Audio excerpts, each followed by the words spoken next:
तो दिल्ली में अचानक से फ्लू के केसेस बढ़ रहे हैं, किस टाइप के फ्लू है ये, कैसे? देखिए, सीजनल फ्लू है और ये हर साल होता है बरसात के दिनों में, बरसात के बाद खासकर, या सर्दियां शुरू होने से पहले दिवाली के आसपास ये फ्लू का टाइम होता ही है। और सीजनल फ्लू जो होता है उसमें टिपिकल इन्फ्लुएंजा वायरस, एडिनोवायरसेस अफेक्ट करते हैं, बड़े कंटेजियस होते हैं। वो एक फैमिली में आए, एक को हुआ, दूसरे को हो जाता है, तीसरे को हो जाता है।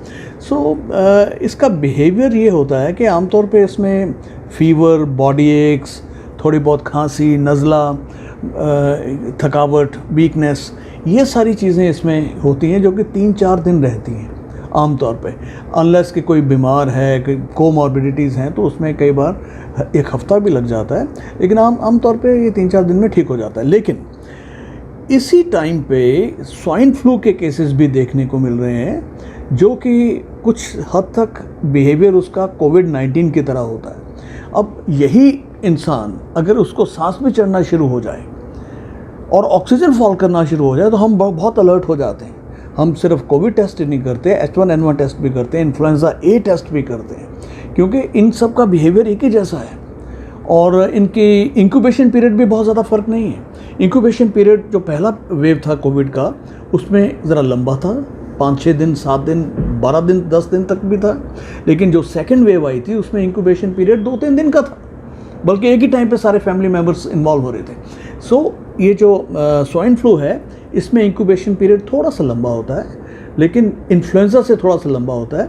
लेकिन कोविड का तो ऊपर नीचे होता रहता है इंक्यूबेशन पीरियड, डिपेंडिंग ऑन कि हम किस वेरिएंट से डील कर रहे हैं। सो जब भी कभी पेशेंट इन सिम्टम से आए या उसके साथ में उसको सांस चढ़ना शुरू हो जाए या ज़्यादा सिक नज़र आ रहा है और ऑक्सीजन भी फ्लक्चुएट हो रही है, हम फ़ौरन उसको एडमिट करते हैं और उनके ये टेस्ट करते हैं ताकि स्वाइन फ्लू, H1N1 और इन्फ्लुएंजा ए और कोविड-19 को सेग्रीगेट कर सकें, क्योंकि सबकी ट्रीटमेंट फ़र्क होती है। सर, जैसे कोविड-19 3 वेव, जो थर्ड वेव का भी चलन चल रहा है कि बताया जा रहा है थर्ड वेव कभी भी आ सकता है, कभी भी ऐसे में फ्लू है, तो कैसे पहचाने दोनों को? यही बात है कि फ्लू के टाइम पे जब कोविड था या जब होता है तो हमें टेस्टिंग बढ़ानी पड़ जाती है, ये डर से कि कहीं कोविड ना हो।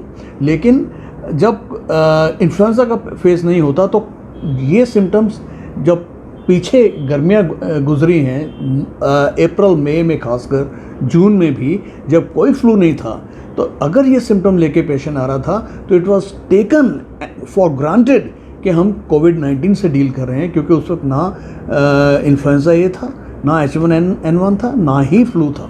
सो जब ये फ्लू का दौर इतना चलता है इन दिनों में, तो फिर हमें अलर्ट हो करके टेस्टिंग बढ़ानी पड़ती है, कोविड-19 की भी और H1N1 की भी, कि कहीं वो मिस ना कर जाएं। तभी मैंने कहा कि अगर पेशेंट को सिम्टम्स ज़्यादा हैं या सांस चढ़ना शुरू हो गया, आमतौर पे फ्लू में, सिंपल फ्लू में सांस नहीं फूलता, अगर वो फूलना शुरू हो जाता है या ऑक्सीजन फ्लक्चुएट करती है, तो हमें उसको H1N1 और कोविड-19 को ही सामने रखना पड़ता है, उसके टेस्ट करने पड़ते हैं। तो सर, जैसे कि इसमें फ्लू में जो है, कोविड में तो हमें बेसिकली बाहर निकल के इलाज करवाने की बहुत ज़रूरत है, लेकिन फ्लू में देखा जाए तो घरेलू इलाज भी हैं। ऐसे में कैसे सिम्टम है जो घर पे रह के इंसान पहचान सकता है?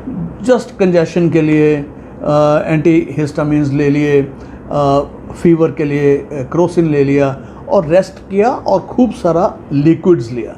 हाइड्रेशन ठीक होनी चाहिए, खुराक अच्छी रहनी चाहिए, रेस्ट करें, क्रोसिन या पैरासीटामोल लें, और साथ में अगर कंजेशन ज़्यादा है, नेज़ल सिम्टम ज़्यादा हैं, तो एंटी हिस्टामिन की टैबलेट्स देते हैं। सर, एक आखिरी सवाल मेरा है कि ये जो फ्लू अभी चल रहे हैं, इधर कोविड-19 के केसेस है, तो ऐसे में इंसान को घबराने की ज़रूरत है? नहीं, घबराने की ज़रूरत नहीं है, लेकिन याद रखने की बात यह है कि अगर सांस चढ़ता, देखिए मैं बार बार यही बात कर रहा हूँ, सांस चढ़ना सबसे इम्पॉर्टेंट बात है। बाकी सिम्टम कॉमन है, सांस अगर चढ़ रहा है या टेस्ट गड़बड़ हो रहा है, स्मेल चले जाती है, जो कि फ्लू में नहीं होता, H1N1 में नहीं होता, इन्फ्लुएंजा ए में नहीं होता, वो कोविड में ही होता है।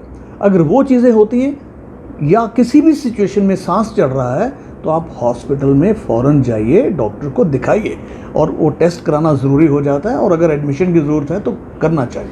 सर आपने टेस्ट की जाने की बात करी, तो ऐसे में लास्ट टाइम जो सामने आया था कि कोविड में भी लोगों को पता नहीं चलता था कि टेस्ट गया कि नहीं गया, लेकिन वो कोविड पॉजिटिव होते थे। ऐसे में कैसे हम हर एक केस में नहीं होता ये टेस्ट और स्मेल का जाना जो होता है, या पार्शली जाना या कम्प्लीटली जाना, ये थोड़े केसेस में ही होता है। वो भी वेरिएंट पे डिपेंड करता है। कई ऐसे वेरिएंट्स भी आ चुके हैं बीच बीच में, जबकि काफ़ी ज़्यादा तादाद में लोगों को लॉस ऑफ स्मेल और टेस्ट हो रहा था। लेकिन कोई ऐसा फेस भी आया था जबकि कोई ऐसे वेरिएंट से हम डील कर रहे थे जबकि मुश्किल से 5% केसेस में स्मेल और टेस्ट जा रही थी, 5 या 10% केसेस में। सो ये बड़ी वेरिएबल चीज़ है। ये नहीं है कि अगर टेस्ट और स्मेल नहीं गए तो कोविड नहीं हो सकता, ऐसा नहीं है। लेकिन अगर टेस्ट और स्मेल जाते हैं तो कोविड होना ही नंबर 1 पॉसिबिलिटी है। सर जैसे कि अभी सर्वे हुआ है कि 41% दिल्ली के घरों में जो है स्वाइन फ्लू और ये फ्लू के लक्षण देखे गए हैं। ऐसे में हॉस्पिटल में आपने किसी का ट्रीटमेंट किया अभी तक? ओ यस, हमने H1N1 में भी ट्रीट किया है, और इन्फ्लुएंजा तो फ्लू जो यूजुअल फ्लू है वो तो हम ट्रीट कर ही रहे हैं, वो तो हर रोज़ केसेस आ रहे हैं।